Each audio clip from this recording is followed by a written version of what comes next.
Noticentro 1, CMI. Buenas noches, bienvenidos a las noticias. Los siguientes son los tres hechos más importantes de hoy en Colombia. El coronel retirado Santiago Herrera Fajardo confesó ante la Jurisdicción Especial para la Paz la creación de una brigada de inteligencia para encubrir ejecuciones extrajudiciales o falsos positivos. Herrera hace parte de los primeros oficiales que serán sancionados por la JEP. Allí admitió que en el año 2007, como comandante de la Brigada Móvil 15 del norte de Santander, dio órdenes directas para facilitar la planeación y ejecución de falsos positivos. Vamos a ampliar esta noticia en nuestra emisión nacional a las 9 de la noche. El Senado de la República abrió la puerta para que el gobierno Petro pueda negociar con desertores como alias Iván Márquez. Así lo estableció el Senado en el debate de la Ley 418 tras negar una proposición del senador Humberto de la Calle que señalaba la imposibilidad de negociar con desertores de los procesos de paz. Ampliación de esta noticia en nuestra emisión nacional a las 9 de la noche. El precio del dólar inició la semana al alza, se cotizó a 4.968 pesos, subió 55 pesos. En las primeras horas de la jornada alcanzó 4.999 pesos, solo un punto de alcanzar los 5.000. Ampliaremos esta noticia en nuestra emisión nacional a las 9 de la noche. Las siguientes son las noticias más importantes del mundo hoy. Rishi Sunak, un hombre de ascendencia india, hijo de inmigrantes, es el nuevo primer ministro de Inglaterra. Será posesionado mañana. Otro tiroteo en Estados Unidos. Un hombre ataca una escuela de Missouri. 3 muertos y 6 heridos. Zelensky alerta que Rusia planea justificar el uso de armas nucleares con el montaje de una bomba radiactiva atribuida a Ucrania. Escándalo. Un presentador de la televisión oficial rusa invita a matar niños ucranianos. Se disparan las alarmas en China. La economía crece mucho menos de lo esperado. Comienza juicio en Nueva York contra la organización Trump por fraude fiscal. Con Claudia Palacios y Margarita Ortega. Reino Unido tiene nuevo primer ministro, el segundo en menos de 2 meses. Es Rishi Sunak, el primero en la historia británica con orígenes indios en ocupar ese cargo. 2 meses después de fracasar en su primer intento de liderar el Partido Conservador y dirigir el gobierno, el multimillonario Rishi Sunak quedó confirmado este lunes como el nuevo primer ministro del Reino Unido, luego de que la ministra de Relaciones Parlamentarias Penny Mordaunt no alcanzara el umbral mínimo de apoyos para ser candidata y que el ex premier Boris Johnson decidiera no presentarse pese a haber reunido las adhesiones requeridas. It is the greatest privilege of my life to be able to serve the party I love and give back to the country I owe so much to. Sunak, de 42 años de origen indio, se alzó como el único candidato con suficientes apoyos al cierre del plazo, lo que lo convierte en el primer mandatario del país surgido de una minoría étnica. The United Kingdom is a great country, but there is no doubt we face a profound economic challenge. We now need stability and unity, and I will make it my utmost priority to bring our party and our country together. Boris Johnson anunció anoche que no se postularía como candidato en la carrera por Downing Street, dejando el camino abierto al gran favorito Rishi Sunak, asegurando que no era lo correcto. De esta forma, no fue necesaria una votación interna y se precipita la sucesión con discursos de renuncia de Truss y aceptación de Sunak. Queda todavía por determinar cuándo irán él y Truss a ver al rey Carlos III para oficializar el nombramiento del tercer primer ministro británico en tan solo 2 meses. Rishi Sunak es un multimillonario exbanquero de 42 años que fue ministro de Economía del Reino Unido durante la pandemia y cuya renuncia desencadenó la caída de Boris Johnson. Para algunos conservadores, Rishi Sunak es el ministro que permitió a la economía del Reino Unido superar la pandemia del COVID-19, mientras para otros es un traidor que provocó la salida de Boris Johnson. Y también fue el candidato que advirtió con acierto que los planes fiscales de Liz Truss traerían el caos. Ahora, marcando un hito en la historia británica, Este multimillonario exbanquero, nieto de inmigrantes indios que estudió en las escuelas de la élite inglesa, va a comprobar si puede ser el hombre que salvará al Reino Unido de la crisis tras ser elegido para ocupar el cargo de primer ministro. Sunak será el primer jefe de gobierno surgido de una minoría étnica y de religión hindú, mientras con apenas 42 años se convierte en el premier más joven en más de 200 años. Defensor de la ortodoxia presupuestaria, aparece ahora a ojos de muchos conservadores como la persona adecuada para tranquilizar a los mercados tras el desastre de Truss. Aunque este exbanquero de inversiones que amasó una gran fortuna antes de entrar en política en 2015, también se vio salpicado en el escándalo del Partygate que costó la cabeza de Johnson y ha sido señalado de presuntamente evadir impuestos. 3 personas murieron luego de que un exalumno abriera fuego en un instituto educativo en Missouri, en Estados Unidos. Otras 8 personas quedaron heridas. Un hombre armado irrumpió en una escuela secundaria de San Luis el lunes por la mañana, causando la muerte de una mujer y una adolescente y heridas a 8 personas más. Y posteriormente falleció tras ser abatido por la policía en un enfrentamiento a tiros. El exalumno que entró a la escuela advirtió antes de disparar que todos iban a morir. The officers began to clear the building looking for the shooter. Upon hearing gunfire, they ran to that gunfire, located the shooter, and engaged that shooter in exchange of gunfire. El tiroteo registrado en la Escuela Secundaria de Artes Visuales y Escénicas obligó a los estudiantes a hacer barricadas en las puertas y a amontonarse en los rincones de las aulas, a saltar por las ventanas y a salir corriendo del edificio en busca de seguridad. Una adolescente aterrorizada dijo que estuvo cara a cara con el tirador antes de que su arma se atascara y pudiera salir corriendo. Según la policía, el asaltante trató de entrar en el edificio cerrado y aún se investiga cómo logró su propósito. El plantel fue rodeado por decenas de patrullas minutos después de la llamada de emergencia. El tirador tenía unos 20 años de edad, pero no se dio a conocer su nombre ni el de las víctimas. Ahora la investigación está en manos del FBI y la amenaza se acabó pocos minutos después de llegadas las autoridades. Mientras tanto, en Michigan, Ethan Crumley, de 16 años, quien en diciembre de 2021 llevó una pistola en su mochila, entró en un baño de una institución, sacó el arma y luego disparó a los estudiantes en un pasillo, se declaró hoy culpable de terrorismo y asesinato en primer grado. Rusia denuncia que Ucrania entró en la fase final de fabricación de una bomba sucia, un explosivo convencional rodeado de material radiactivo. El gobierno de Zelensky rechaza las acusaciones y asegura que es parte de un plan ruso para justificar un ataque nuclear. La amenaza del uso de armas de destrucción masiva en Ucrania parece cada día más latente, especialmente después de que Rusia denunció que Ucrania entró en la fase final para la fabricación de su bomba sucia, que utilizaría en su propio territorio para acusar a Moscú de haberla lanzado y así promover una potente campaña antirrusa en todo el mundo. Aunque Rusia no presentó pruebas de sus denuncias, cuando el objetivo de este tipo de bombas que están envueltas en materiales radioactivos destinados a ser diseminados en forma de polvo durante la explosión es contaminar una zona geográfica y las personas que allí se encuentran, tanto con radiaciones directas como por la ingestión o inhalación de materiales radioactivos. Estados Unidos, Reino Unido y Francia emitieron una declaración conjunta para rechazar la versión claramente falsa de Rusia y Kiev desmintió firmemente la acusación, agregando que todas sus instalaciones están abiertas para las inspecciones pertinentes. De hecho, para los aliados occidentales, el Kremlin estaría preparando una operación de falsa bandera para justificar una escalada militar con un arma nuclear táctica como represalia a la contraofensiva ucraniana. Un presentador ruso desató una aguda polémica al invitar a quemar y ahogar niños ucranianos. Durante una entrevista en vivo, el escritor de ciencia ficción rusa, Sergei Lukianenko, quien relataba los recuerdos de cuando estuvo por primera vez en Ucrania en el año 1980 y quien contaba que los niños de Nación le decían que Ucrania estaba ocupada por los moscovitas y por esto estaban sufriendo, el presentador del canal estatal ruso Russia Today, Anton Krasovsky, lo interrumpió y dijo que los niños que criticaban a Rusia deberían haber sido arrojados directamente a un río con una fuerte corriente o meterlos en una cabaña y quemarlos. Их надо было в Тусине, прямо вот там, где плыны кача.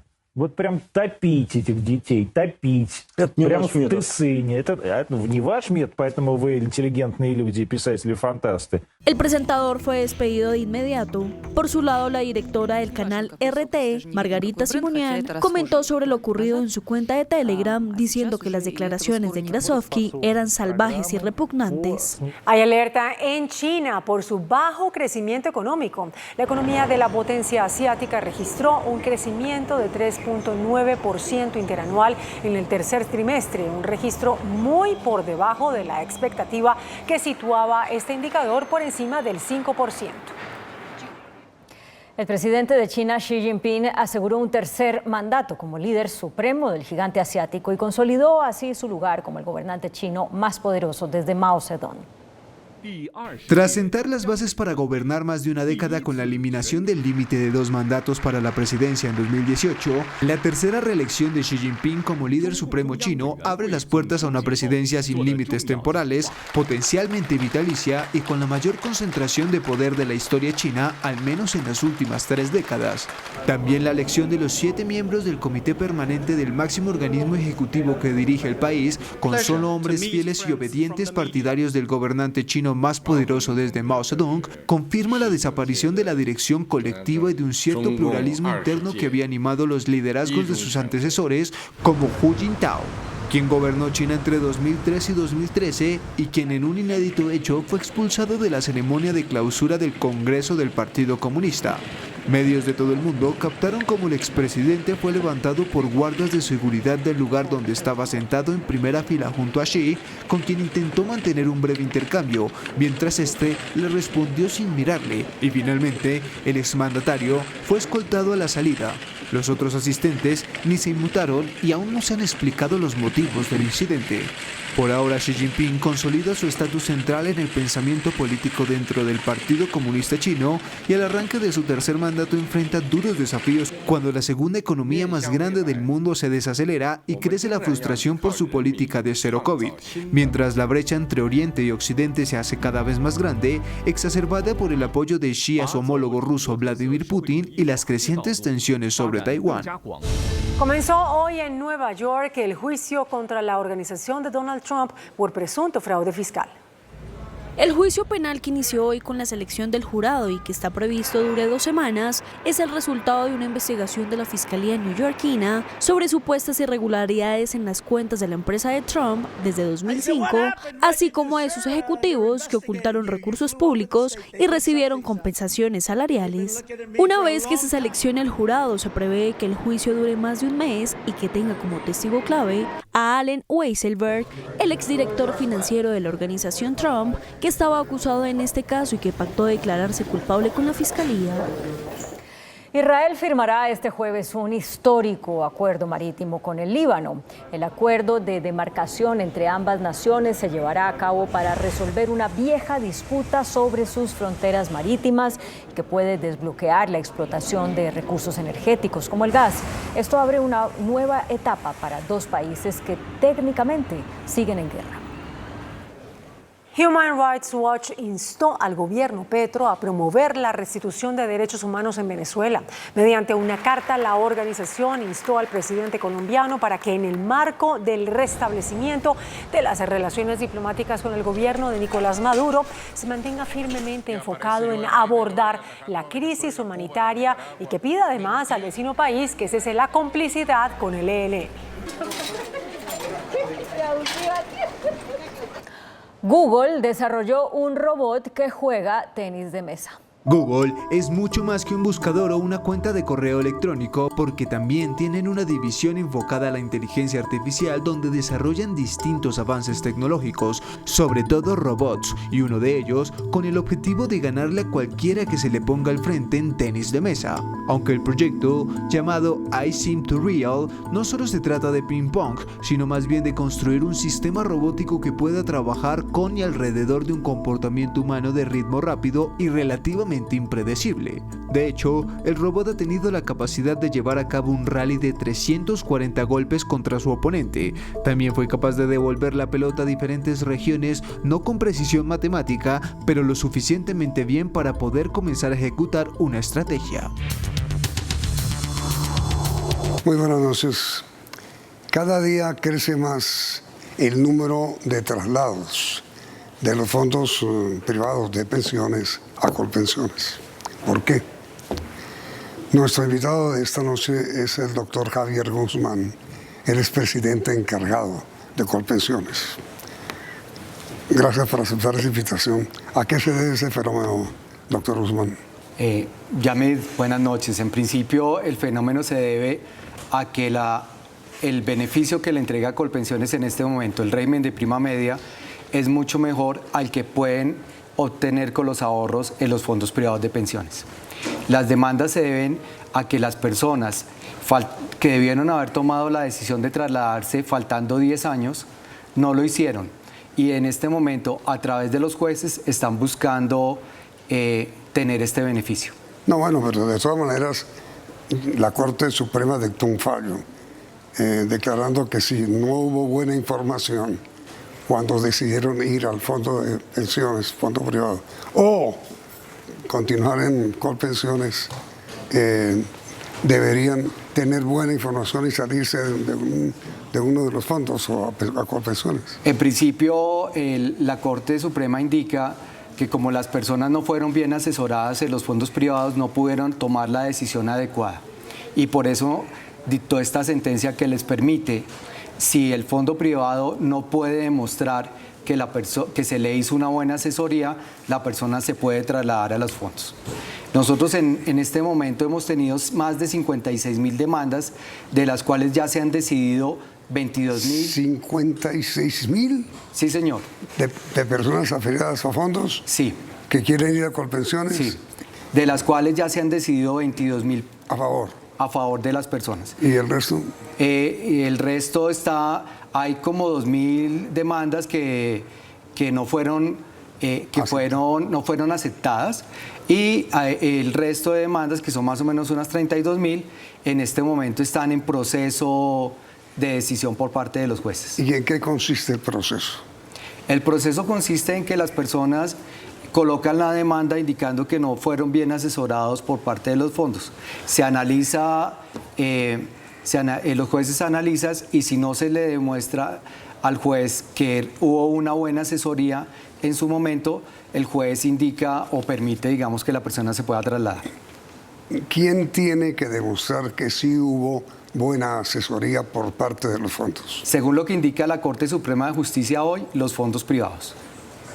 ¿Y el juez decide si sí fue informado o no fue informado? Así, señor. Así es, sí, señor. Pero lo que hasta ahora ha pasado es que no fue informado. Hasta ahora lo que ha pasado es que en la mayoría de los casos se ha encontrado que la persona en su momento no tuvo una buena asesoría.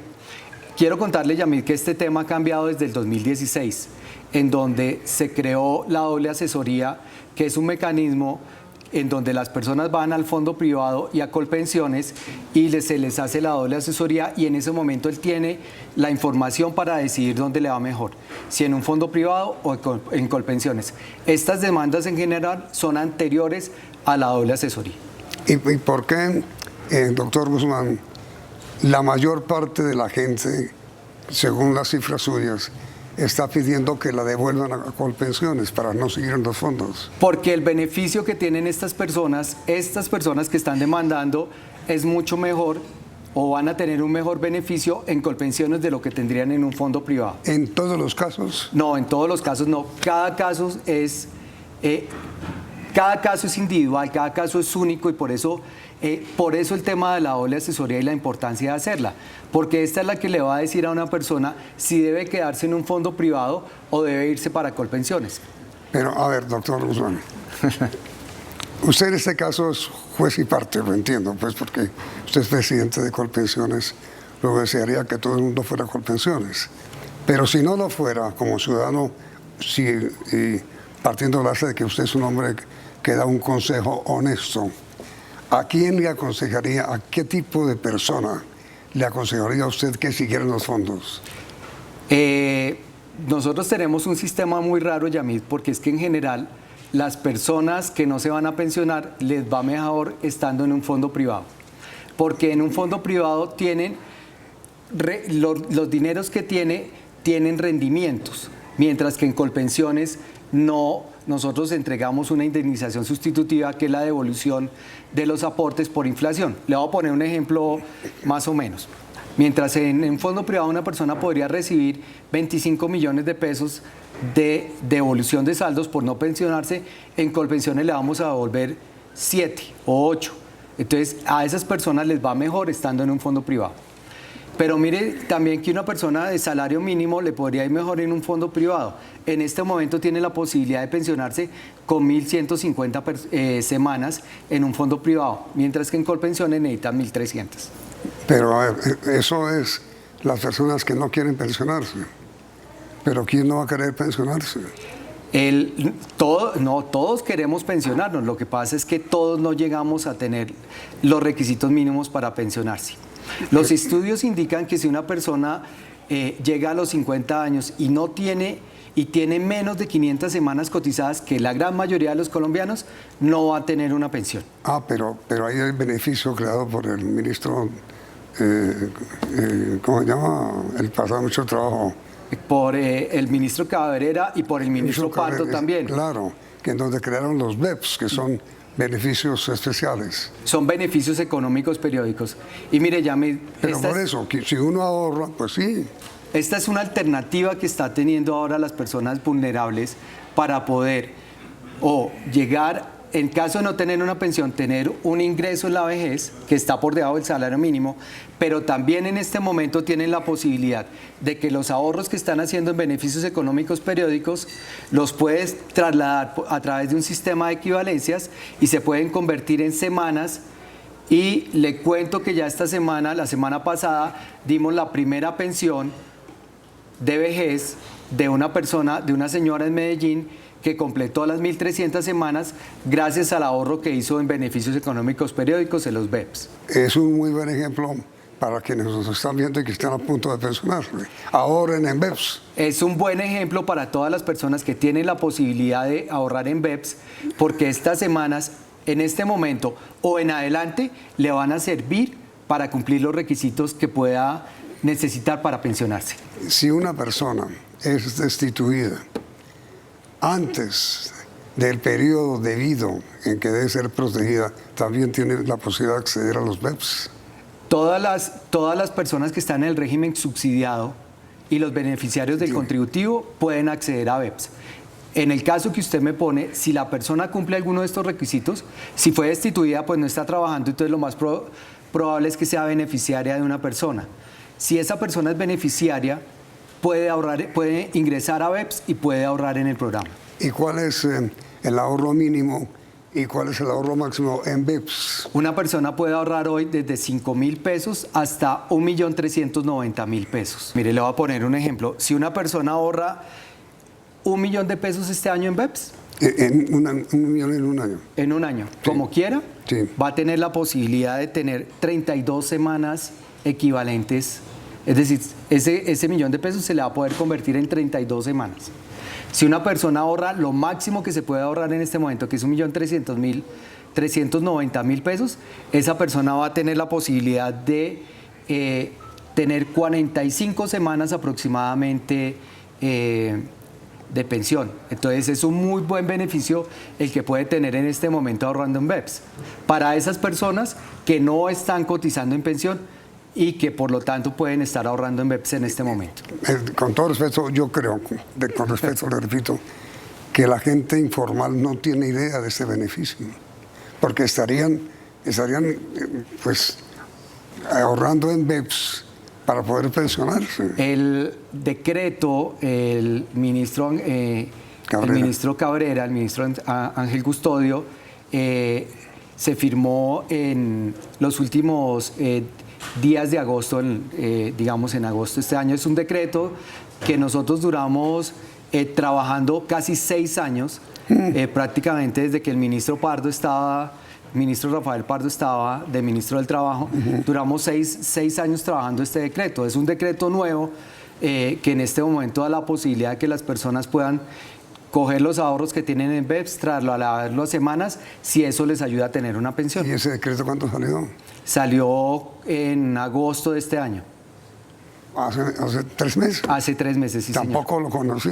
Sí, por eso es que esta es la primera persona, la señora Vázquez en Medellín es la primera persona que tiene este beneficio. Y muchísimas personas que son informales hoy podrían hacer lo mismo. Claro, es decir, hoy tenemos más o menos 120.000 personas que están en el Sistema General de Pensiones, están en pensión y también están en BEPS. Esas 120 de todas las edades podrían acceder al beneficio.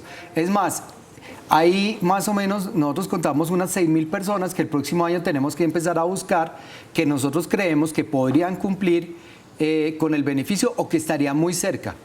Lo que pasa es que en este momento también nosotros teníamos una expectativa este mes de buscar 60 personas.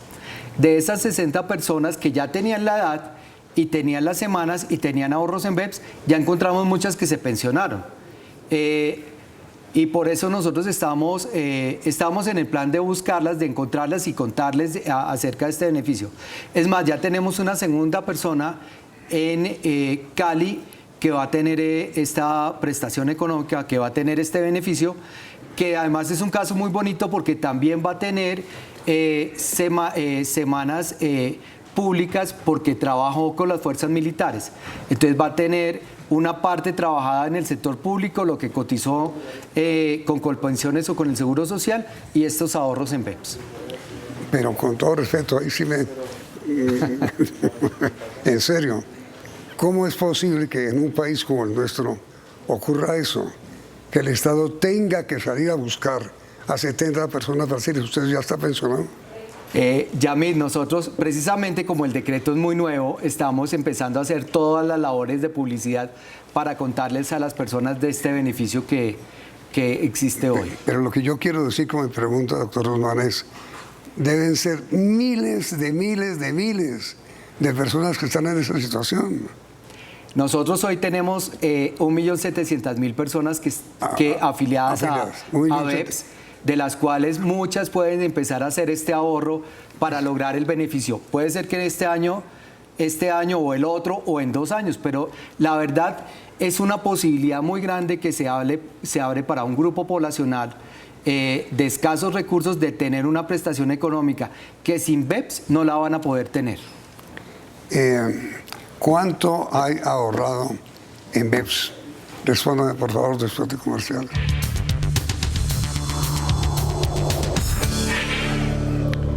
A ver, doctor Rosman, los colombianos, ¿cuánto hemos ahorrado en BEPS? Yamil, desde el 2015 se han ahorrado más de 1 billón de pesos en beneficios. ¿1 billón? Sí, señor, 1 billón de pesos en beneficios económicos periódicos, de los cuales más o menos 700.000 millones ya se han colocado en anualidades vitalicias, es decir, en ese pago que se le hace a la persona hasta que fallezca. Hoy el promedio que está pagando BEPS es de más o menos 320.000 pesos cada 2 meses, es decir, 160.000 pesos al mes. Pero nuestra expectativa es seguir creciendo, es precisamente que el programa tenga la posibilidad de ser esa opción que tienen los colombianos en caso de no poder tener una pensión para que tengan un ingreso en la vejez. Ahora, beneficios, BEPS quiere decir beneficios económicos periódicos, ¿no? Beneficios económicos periódicos, ya. ¿Por qué periódicos? Porque es un pago que se le hace a la persona desde que toma el beneficio hasta que fallece. Periódicamente le vamos a pagar una suma durante toda la vida. Correspondiente a lo que ha ahorrado. Correspondiente a lo que ha ahorrado, al 20% que coloca la nación, a los ingresos que tiene, a los rendimientos que tienen, los ahorros que han hecho las personas, pero adicionalmente también a los beneficios que le entregan terceros. Es decir, hay terceros como municipios, como empresas del sector privado que han apoyado a BEPS o a los beneficiarios del programa a tener mayores ingresos en un futuro. Ahora mire este caso, doctor Guzmán. El productor de este noticiero tiene una hija que trabaja en Canadá y yo tengo una hija que trabaja en Estados Unidos. Las dos están cotizando. ¿Tienen derecho a sumar ese trabajo, esas horas de trabajo a su pensión? Bueno, Yamid, en este momento Colombia tiene varios convenios con varios países para poder hacer la suma de las semanas cotizadas en Colombia y en el país en donde están. Le voy a poner un ejemplo. Con España hoy se puede sumar las semanas cotizadas allá y acá. Y si la suma de las semanas le permite cumplir los requisitos de cada país, la persona tiene una pensión que se le paga proporcionalmente en Colombia con lo que cotizó y en España. Ese convenio también lo tenemos con Chile y otros países latinoamericanos. Y en este momento en el Congreso Nacional ahí se está trabajando o se está aprobando un convenio para toda Latinoamérica, en donde las personas van a poder sumar esas cotizaciones que hagan en todos los países de Latinoamérica. Adicionalmente se va a empezar a trabajar un convenio con Canadá, en donde pasa lo mismo. Las personas van a poder sumar lo que trabajaron aquí en Colombia, lo que cotizaron en Colombia y en su momento en el otro país, para que si pueden lograr sumar los requisitos que se tiene, puedan tener una pensión. No, con Canadá todavía no está. No, con Canadá se está empezando a trabajar. ¿Y con Estados Unidos? No, con Estados Unidos no hay. A ver, doctor Guzmán, nosotros tenemos hoy una población de 50 millones de habitantes. ¿Cuántos somos mayores de 63 años? En edad de pensión, Yamid, somos más o menos unos... yo ya voy a llegar. Sí. Son unos 6.8 millones de personas. 6.8. Sí, señor. ¿Que le van al Estado cuánto? Hay 1.550.000 personas pensionadas en Colpensiones, de los cuales nosotros estamos pagando 2.5 billones de pesos mensualmente. 2.5 billones, sí. Mensuales. Que eso es producto del ahorro de todos los que están pensionados. Ese es el producto, digamos, del trabajo que hicieron las personas durante toda la vida para acceder a la pensión. ¿Y de los BEPS? Y de los BEPS, hoy tenemos 42.000 personas que gozan del beneficio económico periódico. Hay más o menos 1.700.000 personas que tienen un beneficio de Colombia Mayor, que son 80.000 pesos mensuales que se pagan. Y hay más o menos unos 3.5 millones de colombianos que no tienen nada. ¿Y cuánto? 3.5 millones que no tienen un ingreso en la vejez, pero que es la mayoría de las personas, por no decir que todas, no viven de un arriendo o de una renta, realmente no tienen nada, que es precisamente en donde este gobierno quiere llegar a tratar de darles un ingreso en la vejez. ¿Y cómo se hace? ¿Es una ley? Es una ley en donde el gobierno del presidente Petro va a empezar a trabajar una alternativa para que este grupo de colombianos que no tienen un ingreso en la vejez pues puedan gozar de un beneficio que les permita tener una mejor calidad de vida. Usted me decía hace un momento que usted atiende con 2.5 billones de pesos mensuales. ¿Y los fondos privados? Yamid, los fondos privados tienen más o menos 220.000 pensionados. No, pero ¿cuánto vale eso? Ahí sí no tengo la información, Yamid, pero digamos que esos son recursos de las personas en general. El monto más o menos de una pensión, lo que debe tener una pensión una persona en un fondo privado son más o menos 320 millones para tener una pensión de salario mínimo. Ellos tienen hoy aproximadamente 220.000 pensionados, pero el monto de lo que pagan hoy sí no lo tengo. Yo voy a cometer una infidencia. Usted no era de Colpensiones, sino de un fondo privado, ¿no? Sí. Yo empecé mi vida laboral. En 1995 me pasé en un fondo. Me hicieron una muy buena visita. ¿Cómo es la cosa? En 1995 me pasé a un fondo privado y en el 2001 me devolví a Colpensiones. Pero usted estaba en Colpensiones. Yo empecé en Colpensiones, sí. ¿Y por qué se cambió el fondo?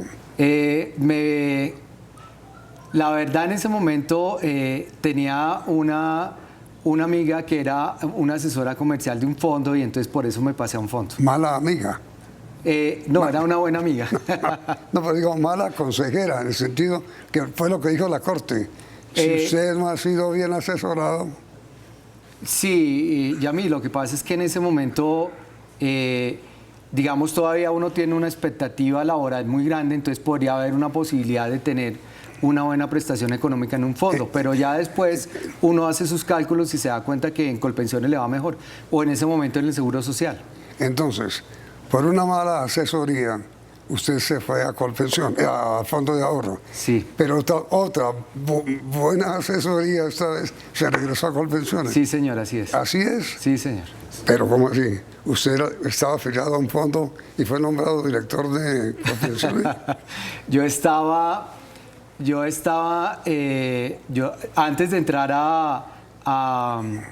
Antes de entrar al Seguro Social estaba afiliado a Colpensiones. Lo que pasa es que en ese momento ya no me podía pasar porque uno tiene que durar 5 años en uno o en otro lado. Entonces, después de cumplir los 5 años, hice el traslado correspondiente. Y mi pregunta final. Si usted tuviera hoy 50 años, ¿qué haría para pensionarse? ¿A cuál de los dos sistemas se acogería? Bueno, lo primero que yo haría es la doble asesoría.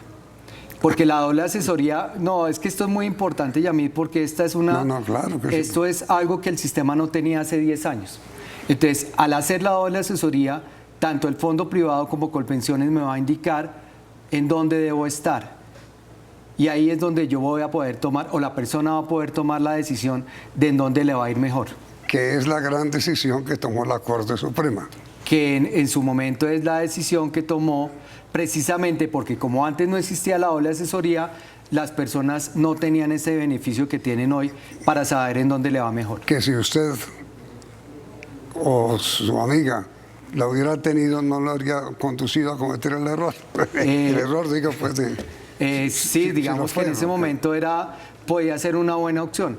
Sí. Mire, Yamil, pero le voy a hacer yo soy hincha a morir de Santa Fe. Ay, qué bueno, hombre. Pero cuando tenía 17 años hice pruebas para jugar en Millonarios. Pero no. Eso pasa. No. Eso pero pasa. No había bárbaro, oye. Con eso le digo todo. Pero, la ventaja es que uno tiene la posibilidad de reflexionar y saber en dónde le va mejor. Pero se regresó. Pues claro. ¿Está en Santa Fe otra vez? Claro que sí. Y el domingo vamos ya para el final. Y el domingo vamos para la final, sí, señor. Y eso que hubo... No, mejor no digo nada porque después sí. me toca pedir perdón públicamente. Es mejor. Doctor Guzmán, muchas gracias. No, Yamil, gracias a usted. Y le agradezco, ¿verdad? Porque el hecho de darle a conocer a todo el mundo la posibilidad que tienen hoy con los beneficios económicos realmente es muy importante para todas esas personas que van a tener esta posibilidad en el futuro.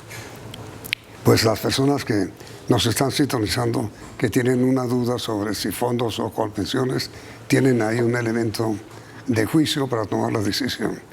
Y los fanáticos de Millonarios que nos están escuchando tienen ahí un buen ejemplo para que no sigan cometiendo errores. Así es. Doctor Guzmán, muchas gracias. Gracias. Ya ustedes televidentes saben, gracias por la sintonía y continúen aquí en Noticentro 1 CM. Noticentro 1 CMI. Se revela aterrador origen de los falsos positivos. Coronel del Ejército en retiro delata a general activo como posible autor de homicidios extrajudiciales. El oficial retirado revela creación de una brigada para encubrir crímenes. Señala a empresas de Antioquia de financiar defensa de militares acusados. Paz total incluye a Iván Márquez, dice ministro del Interior ante el Senado. Cae servicio social de paz, seguirá servicio militar obligatorio. Capturan hombre con explosivos en Bogotá. Graves emergencias por invierno. En balacera termina fiesta de cumpleaños en Puerto Colombia. 2 muertos, entre ellos el festejado. Habla cirujano plástico acusado de muerte de mujer norteamericana. Se eliminará impuesto a pensiones. Con Claudia Palacios y Margarita Ortega. Iniciamos nuestra segunda hora de noticias. El coronel en retiro Santiago Herrera Fajardo reveló ante la Jurisdicción Especial para la Paz detalles de la creación de una brigada de inteligencia para encubrir ejecuciones extrajudiciales o falsos positivos. Herrera señaló a empresarios y mencionó a un general activo en la diligencia. También con las muertes extrajudiciales pasaron, señora magistrada. También sucedieron. Ya, tenemos que conseguir 2 porque, mire, el permiso. Ya vamos a salir con permiso y necesitamos más días de permiso. El coronel Santiago Herrera fue ayudante del comandante del Ejército General Mario Montoya, investigado por falsos positivos. Ante la JEP admitió que en el año 2007, como comandante de la Brigada Móvil 15 en norte de Santander, dio órdenes directas para facilitar la planeación y ejecución de falsos positivos. ¿Usted dio la orden de que se consiguiera un arma para entregársela a un guía? Sí, señora. Sí, así es. Sí. Y, digamos, usted sabía que la consecución de esas armas pues era ilegal. Sí, señora, igual que la misma situación con lo de los escoltas de Megateo. Ajá. Yo sé que era ilegal, pero era parte dentro del proceso de la operación como tal que se desarrolló. Según Herrera, Antioquia fue cuna de los falsos positivos. Y de Antioquia se empieza a exportar esas muertes extrajudiciales o esas personas que generaron las muertes extrajudiciales a diferentes unidades del ejército. Empresas financiaban. Empiezan a desarrollarse procesos y entonces en ese momento se solicita el apoyo económico a los empresarios de Medellín y de Antioquia para generar una especie de fundación y poder empezar a solventar recursos para pagar a abogados para la defensa de esos militares que estaban metidos dentro de esos procesos judiciales. También confesó sobre la conformación de una brigada de inteligencia en Antioquia para encubrir estos crímenes. Yo sé que esto que voy a decir es bien complicado para mí y quiero dejar la antesala puntualmente porque sé que se crea un batallón de inteligencia en Antioquia y que hay un coronel que se llama el coronel Niño Chía Freddy, que es el primer comandante de eso, y se genera un grupo interinstitucional de donde salen recursos del Estado, del Ejército y recursos de este fondo para empezar a hacer trabajos sobre los fiscales, sobre la gente que estaba desarrollando todas las investigaciones que estaban dando en Antioquia. Antioquia es sin duda, pues decirlo en estas palabras, el número 1 en este tipo de ejecuciones extrajudiciales de lejos. Auge de crímenes en 2002. Este tipo de ejecuciones extrajudiciales existe en el país. Tenemos los primeros registros de principios de los 90, pero en efecto el 2002 hay digamos, un ascenso dramático en la curva y lo mismo es muy diciente la caída, ¿no? En caída libre en el 2008 es claro. muy diciente y pues justamente pues por eso la creación de la JEP. Sé que en el año 2002, 2003, a raíz de esa cantidad de muertes que se empiezan a desarrollar en el departamento de Antioquia, cuando Mijael Montoya llega de comandante de la 4ª Brigada, porque pues las estadísticas, no lo digo yo, las estadísticas lo dicen, cómo implosiona eso de una forma impresionante. Salpica general activo. El coronel también salpicó al general Giovanni Rodríguez León, actual comandante de la Fuerza de Tarea Hércules. Aseguró que un teniente lo acusa de haberle dado un kit para legalizar 2 asesinatos.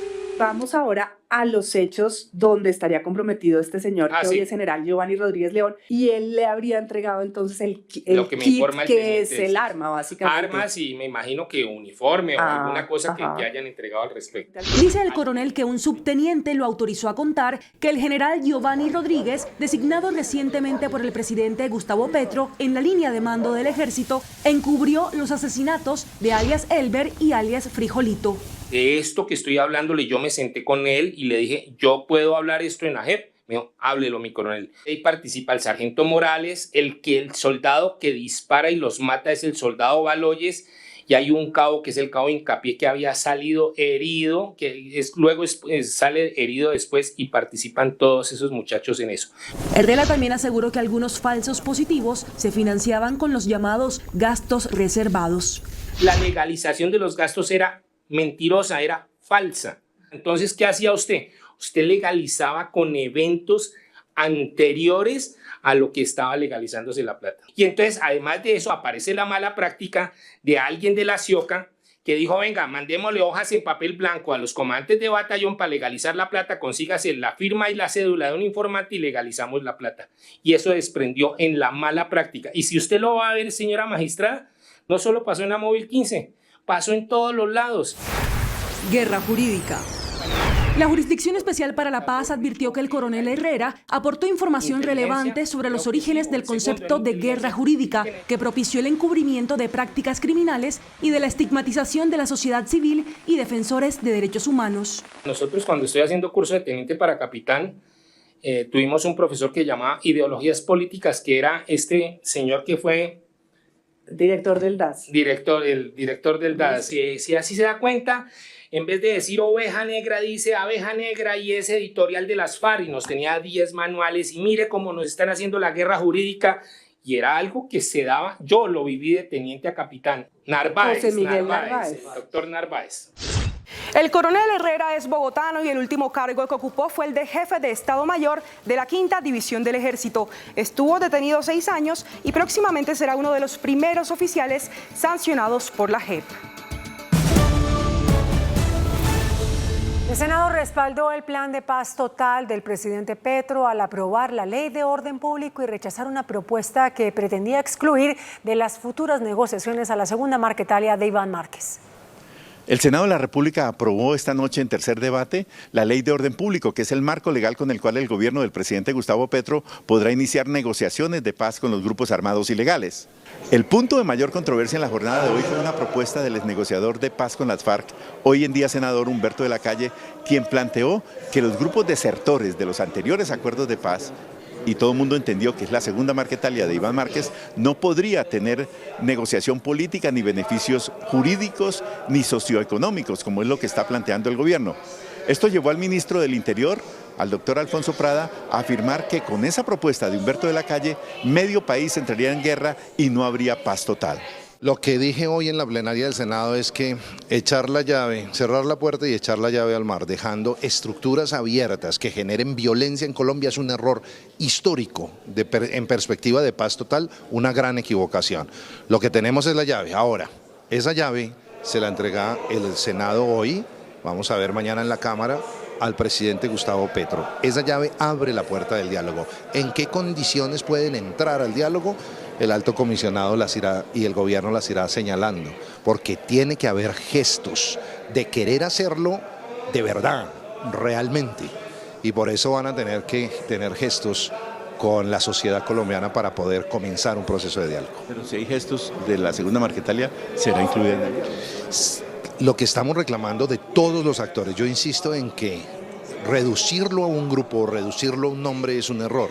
Lo que tenemos es que sentar las bases como lo está haciendo el Congreso de la República en una ley que nos permite abrir posibilidades de diálogo para pacificar el país frente a las estructuras que hoy, o por una guerra política o por una acción criminal, están hostigando y generando muerte en Colombia. El proyecto de ley de orden público pasará mañana a consideración de la plenaria de la Cámara. Con Carlos Ruiz, desde el Congreso de la República, Noticentro 1, CMI. En el trámite de la Ley de Orden Público fue rechazada la propuesta del gobierno para crear un servicio social para la paz alternativo al servicio militar obligatorio. La propuesta de crear un servicio social para la paz era permitir a los jóvenes bachilleres que en lugar de incorporarse al servicio militar pudieran ir a veredas y pueblos alejados a alfabetizar y a transmitir conocimientos sobre nuevas tecnologías. Pero la oposición uribista dijo que se trataba de un desmonte del servicio militar obligatorio. El ministro de Defensa, Iván Velázquez, salió al paso de los comentarios y apoyó el proyecto. Con el servicio social para la paz no hay una eliminación del servicio militar obligatorio. Por eso se plantea precisamente como alternativo, porque el servicio militar obligatorio continúa. pero el ministro sí ratificó la propuesta de campaña del presidente Petro de desmontar los soldados regulares para fortalecer el ingreso de soldados profesionales en un futuro inmediato. La policía capturó en Bogotá, en la localidad de Usme, a un hombre que transportaba más de 300 gramos de explosivos. Bentonita C4, mecha lenta, detonadores y cartuchos le encontraron las autoridades a este sujeto. Los elementos de información que se obtienen a partir de esta captura nos llevan a plantear tres hipótesis. La primera de ellas, efectivamente, esta persona podría ser parte de un grupo armado ilegal. Adelantan las investigaciones para determinar el origen del material explosivo. Se trataría de una situación atribuible a enfrentamiento entre grupos delincuenciales que utilizan estos explosivos como medio de confrontación para controlar zonas de expendio de drogas.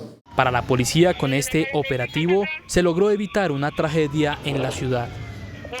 Congresistas del Pacto Histórico radicarán mañana un proyecto de indulto y amnistía para los jóvenes de primera línea.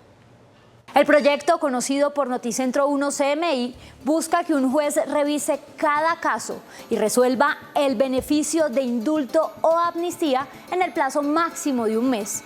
Además, quien reciba estos beneficios deberá reparar los daños en el plazo máximo de un año, según lo acuerde con el distrito o municipio. Es un proyecto de ley de amnistía e indulto por una única vez, dirigido a los jóvenes y a las personas que hoy están encarceladas a consecuencia del estallido social del año 2021. El proyecto busca elevar a delito político los delitos cometidos en el marco de esta protesta social. Delitos contra la seguridad pública, delitos contra los servidores públicos y delitos contra el régimen constitucional y legal. El proyecto además deja claro que no se aplicarán los beneficios jurídicos a quienes hayan incurrido en delitos de secuestro u otra privación grave de la libertad, así como el de terrorismo y concierto para delinquir agravado. También especifica la iniciativa que cuando se trate de menores de edad sujetos al sistema de responsabilidad penal para adolescentes, el indulto o la amnistía operarán de pleno derecho. El proyecto además plantea que quienes incumplan con los compromisos perderán los beneficios como la libertad condicional. El Ministerio de Defensa y la Policía explicaron la liberación de 3 jóvenes tras los actos de vandalismo registrados en la localidad de Kennedy, en Bogotá. Para el ministro de Defensa, Iván Velázquez, no fue un mal procedimiento el que se dio ayer en la localidad de Kennedy, en medio de disturbios donde jóvenes que fueron detenidos quedaron en libertad. La liberación no fue por la intermediación del viceministro del Interior.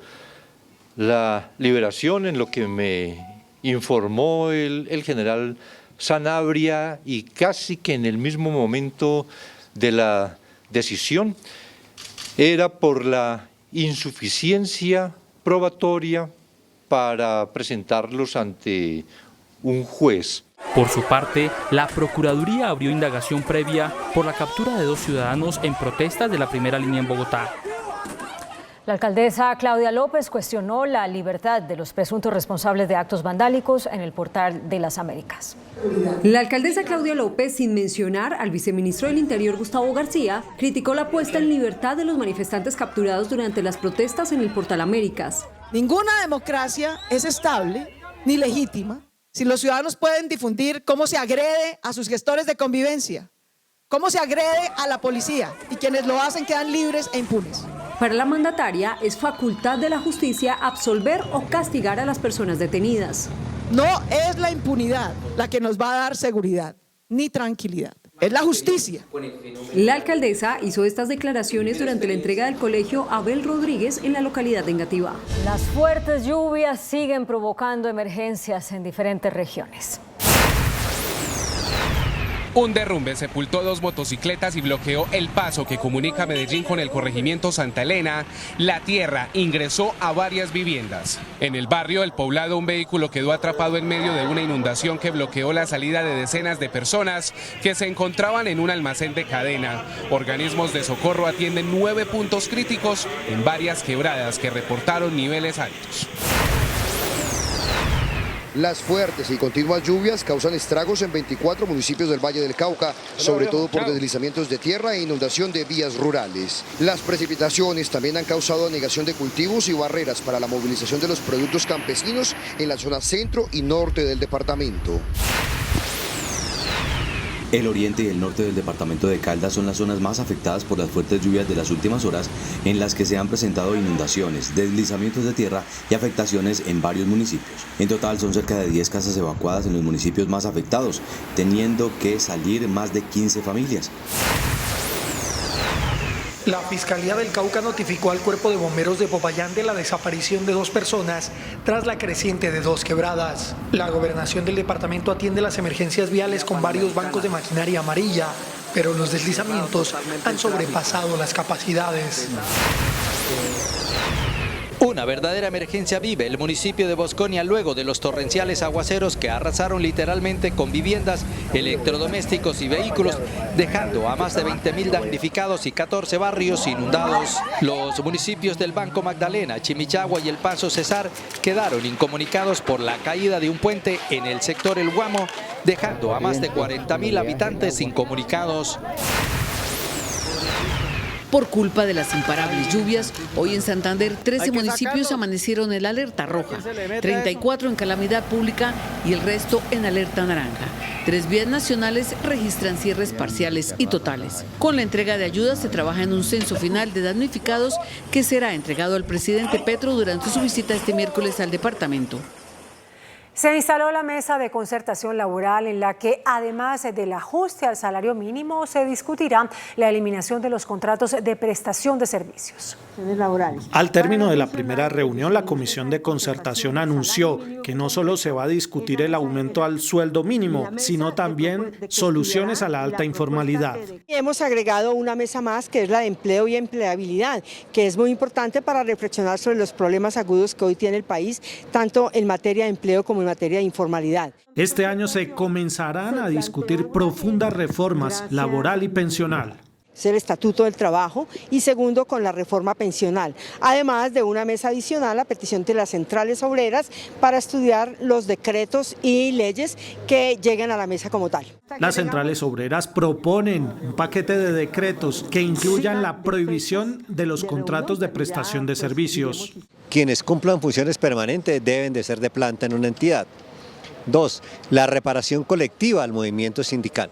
Los gremios empresariales advierten que hay que tener en cuenta que se aproxima un año de crisis económica. Y tenemos también el reto de poder generar empleo suficiente y ojalá formal para poder, digamos, contrarrestar lo que pueda suceder, digamos, con una eventual recesión internacional que sin duda alguna se va a presentar. Se espera que a comienzos de diciembre se conozcan las propuestas de aumento al salario mínimo. La Jurisdicción Especial para la Paz le concedió amnistía por rebelión al llamado canciller de las FARC, Rodrigo Granda. Con esta decisión, Granda queda libre de una condena que le fue impuesta en 2006, pero no podrá salir del país sin autorización. La Contraloría General anunció una revisión a la contratación en la alcaldía de Cali y de Cali. La Contraloría investiga más de 115.000 contratos suscritos por la Alcaldía de Cali durante los años 2019, 2020 y 2021. Por ejemplo, los firmados para ejecutar obras del Jarrillón, la feria y el alumbrado navideño, así como aquellos pactados con la imprenta departamental. Por 6.2 billones de pesos determina que hay riesgos en más de 89 contratos. Además, analiza 2.198 contratos de las vigencias 2019 y 2022 de la empresa de servicios públicos Cali y que suman 1.7 billones de pesos, entre ellos el polémico proyecto de medición inteligente de energía con el consorcio AMI por más de 215.000 millones de pesos. El gobierno alista medidas de alivio financiero para estudiantes de universidades privadas. Durante la posesión del rector de la Universidad del Rosario, el ministro de Educación, Alejandro Gaviria, anunció que habrá alivios para los padres de familia que tengan dificultades para matricular a sus hijos en universidades privadas. Y también estamos trabajando en el marco del ICETEX para que las tasas de interés de los créditos educativos, con recursos que estamos consiguiendo aquí y allá, no superen por mucho el IPC. Estamos trabajando en eso, sabemos que la coyuntura es difícil, pero vamos a tener alivios para los padres de familia. Los rectores de las universidades también buscan alternativas para aliviar las dificultades de los padres de familia. Lo que estamos buscando son diferentes alternativas para lograr la cofinanciación de las matrículas, no solamente de nuestra universidad, sino por supuesto de toda la educación superior. Se espera que el plan de alivios para la educación superior sea aprobado en un mes. El cirujano Alan González rompió su silencio y habló sobre el presunto delito del homicidio culposo del que es acusado por la familia de una de sus pacientes que perdió la vida 2 meses después de haberse practicado un procedimiento en su consultorio. El exfiscal Perdomo es el abogado que representa a las víctimas en este caso, que dicen que el cirujano González no atendió una recomendación médica para no hacerle tratamientos de carácter invasivo a la paciente. Alan González hace caso omiso de esa recomendación del médico y la somete a la cirugía, a las 3 cirugías. En el 2019, la señora Cecilia Peña fue al consultorio a realizarse una abdominoplastia y un levantamiento de párpados. El equipo de anestesiología aceptó la realización de la cirugía menor, pero no la más complicada, porque la paciente sufría de afectaciones cardíacas. Yo nunca le hice nada diferente a esa señora que una cirugía de párpados, de la cual salió bien. La señora durante 2 meses vivió de una manera normal, cotidiana, como cualquiera de nosotros. Yo veo en el dictamen de medicina legal, donde dice literalmente, causa de muerte natural, no tiene asociación con tratamientos estéticos realizados. La Fiscalía, mientras tanto, acusó al cirujano y sus abogados de maniobras dilatorias del proceso. En Balacera terminó una fiesta de cumpleaños en el municipio Puerto Colombia, en Atlántico. 2 personas murieron, entre ellas el festejado.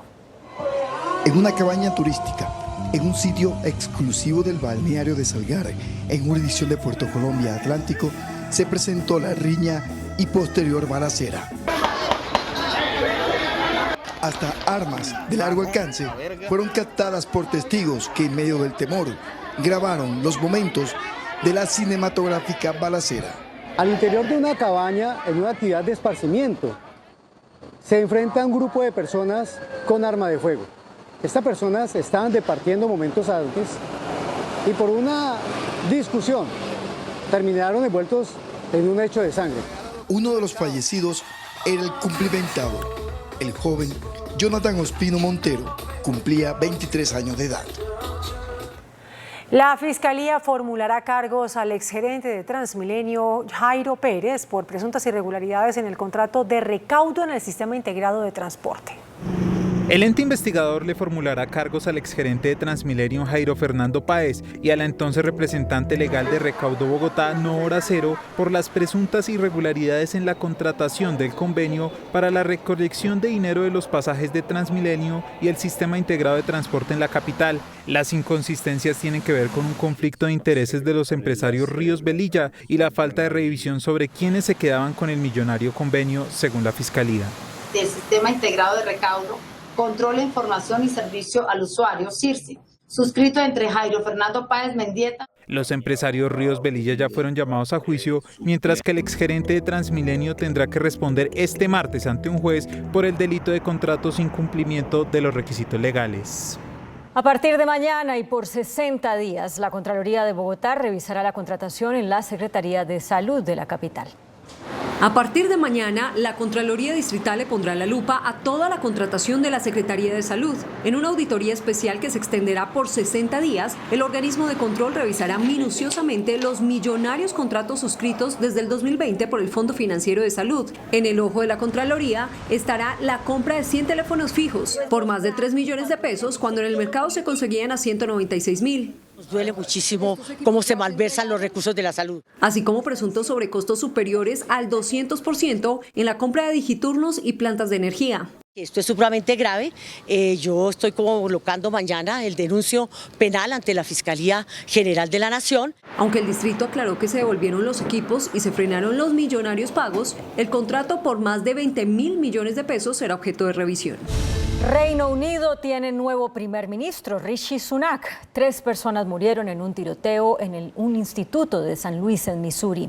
Noticias del Mundo en Noticentro 1 CMI.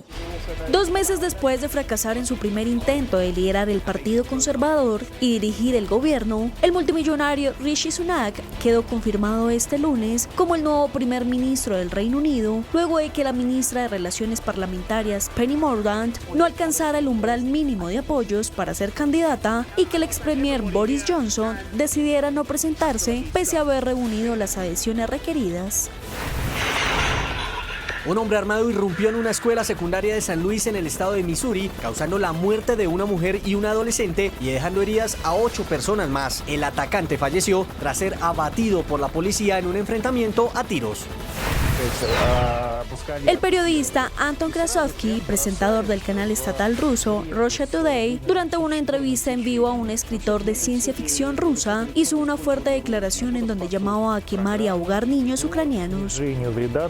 El comentario de Krasovsky desató la indignación en Ucrania y Occidente, alimentando las acusaciones de que Rusia pretende erradicar a los ucranianos como raza. El precio del dólar se acerca a los 5.000 pesos.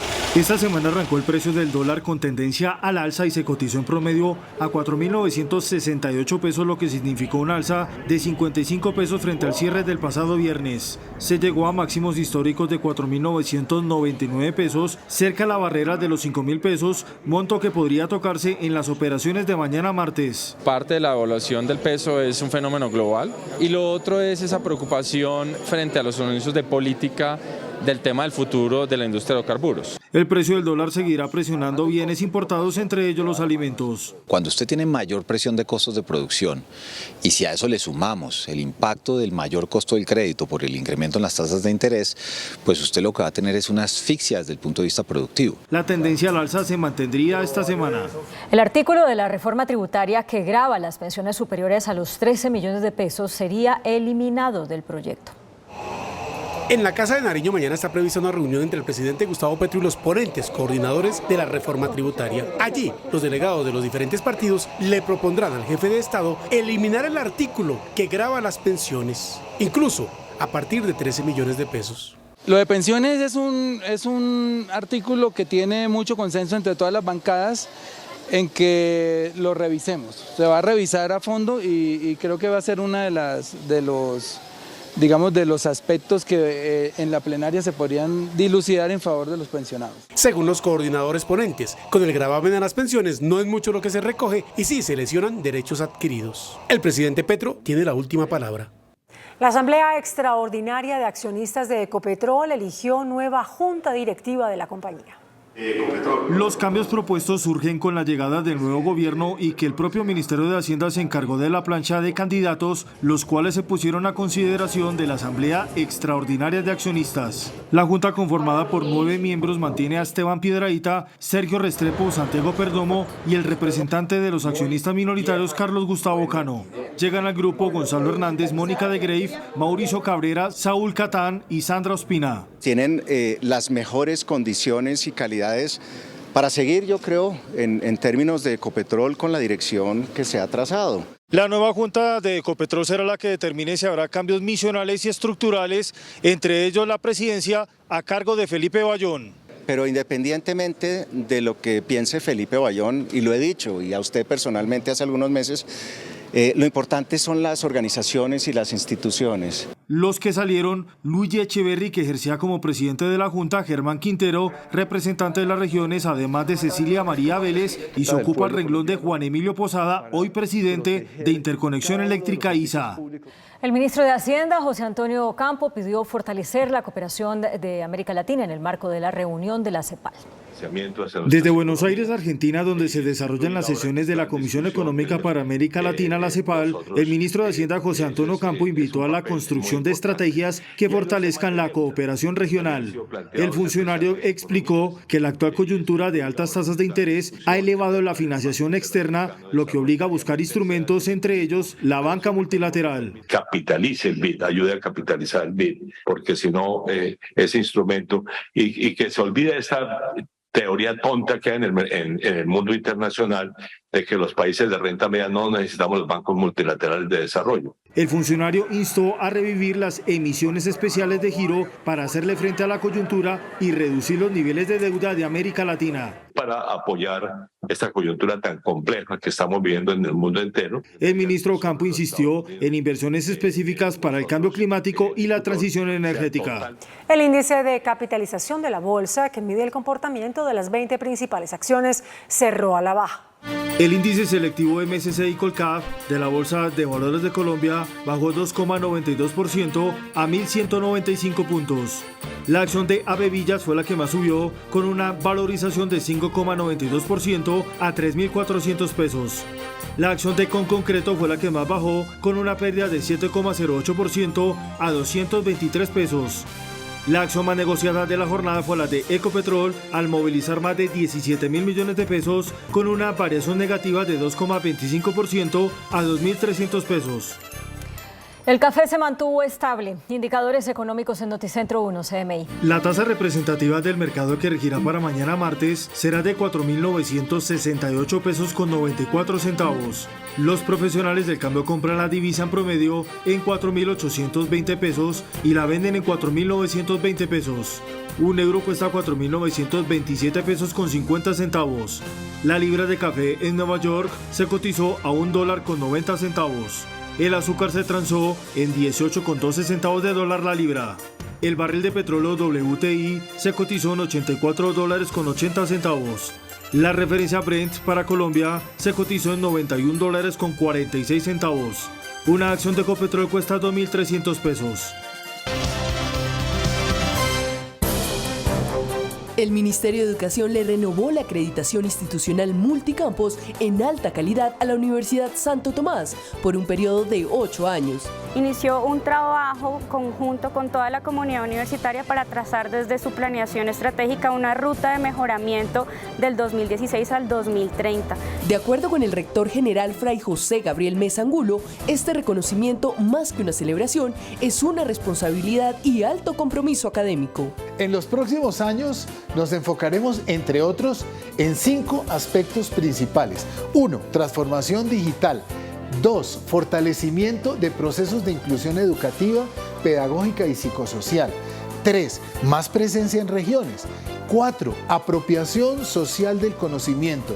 Y 5. Articulación fortalecida con el sector externo. La Universidad Santo Tomás es el primer claustro universitario de Colombia y cuenta con una historia de 442 años. En la actualidad, sus estudiantes valoran el camino que han trazado en torno a su sistema institucional de aseguramiento de la calidad.